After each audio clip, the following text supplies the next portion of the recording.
He shoved past the bell on the diner door like it offended him, shoulders wide, boots loud against the black and white tiles, the smell of grease and coffee clinging to his leather jacket. The place was quiet in that late afternoon lull, when the lunch crowd had thinned and dinner hadn't yet arrived. A few truckers lingered over pie.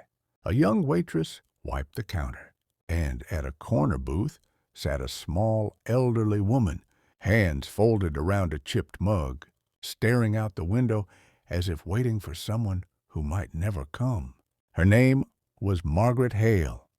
She was 78, a widow of 12 years, and this diner had been her ritual ever since her husband died. Same booth, same mug, same slice of apple pie she rarely finished. It made the days feel predictable, and predictability felt like safety. The man who walked in didn't care about safety. His name was Victor Crane, though most people called him Tyron. Because of the way he dominated rooms and conversations alike, he had learned early that size and rage could buy him things money couldn't: silence, fear, obedience. He scanned the diner like a predator assessing weak points, eyes stopping on Margaret only because she didn't look away. He dropped into the booth across from her without asking, the vinyl seat creaking under his weight. Margaret flinched, but she didn't move. She had lived long enough to know that sudden movements sometimes made men like this worse. "You're in my seat," he said, voice low and rough. "I'm sorry," Margaret replied softly. "I've sat here for years. I didn't know it belonged to anyone." Victor leaned closer, breath heavy with alcohol, even though it wasn't yet evening. "It belongs to me now." The waitress noticed and started toward them, but Victor shot her a look that froze her in place. Years of diner work had taught her to read trouble, and this was the kind that could explode. Margaret gathered her purse, hands trembling. "I'll move," she said. No need for trouble, but trouble was exactly what Victor wanted. He reached out, knocking her mug over so coffee spilled across the table and dripped onto her lap. The heat made her gasp. "Oops," he said with a smirk. "Clumsy me." Something in Margaret snapped, not anger, but dignity. She straightened her back, eyes steady. "Young man," she said, "my husband fought in Korea. He taught me that bullies only feel big when others feel small." The diner went silent. Victor's smile vanished. In its place came something darker, more dangerous. He stood so fast the table rattled and shoved Margaret back against the booth. She cried out as pain shot through her shoulder. That was when the door opened again. The man who entered didn't look extraordinary at first glance. Mid-30s, baseball cap pulled low, simple jacket. The posture of someone who knew exactly where every exit was. His name was Daniel Hale. He had just returned home after months overseas. A visit meant to surprise his mother. He had planned to walk in quietly, watch her smile when she saw him, maybe tease her about the same booth she always chose. Instead, he saw a stranger's hands on her. Time slowed. Training took over. Daniel didn't shout.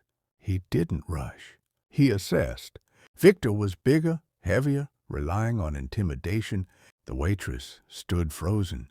Two truckers were half standing, unsure. Margaret's face was pale with shock. "Let her go," Daniel said calmly. Victor turned, sizing him up. "Mind your business." Daniel stepped closer, voice still even. "You're hurting my mother." The word mother landed like a challenge. Victor laughed. "This old lady," she mouthed off, "needs to learn respect." He shoved Margaret again. That was his mistake. Daniel moved so fast most people later swore they hadn't seen it. One moment he stood still. The next, his hand locked Victor's wrist, twisting just enough to force a scream. Daniel shifted his weight, swept Victor's legs, and guided him to the floor with controlled force. Not a punch, not rage, precision. Victor hit the tiles hard, air rushing from his lungs. Daniel knelt beside him, knee pressed between shoulder blades, immobilizing him effortlessly. "Don't move," Daniel said quietly. "Police are on the way." The diner erupted in sound, gasps, shouts, chairs scraping. The waitress rushed to Margaret, helping her sit upright. Daniel's eyes flicked to his mother, softening instantly. "Mom," he said, still holding Victor down. "Are you hurt?" Margaret stared at her son, tears welling. "Danny," she whispered, "is that really you?" He smiled at her, a smile that carried years of absence and love. "Yeah, I'm home." Victor struggled weakly, then stilled as the reality of his position set in. "You some kind of cop," he growled. Daniel didn't look at him. "No." "Then what?" Daniel finally met his eyes, cold and unblinking. "Navy SEAL." The word spread through the diner like electricity. Victor went pale. His bravado evaporated, replaced by fear. Sirens wailed outside moments later. Police rushed in, cuffing Victor and pulling him to his feet. As they led him away, he glanced back at Margaret, shame etched across his face. Margaret reached for Daniel's hand. "I was going to surprise you." "I was going to surprise you," she said with a shaky laugh. He squeezed her fingers gently. "You did." Later, after statements were taken and apologies offered, Daniel sat with his mother in her booth. The spilled coffee had been cleaned, a fresh mug placed before her. Outside, the sun dipped low, casting golden light through the windows.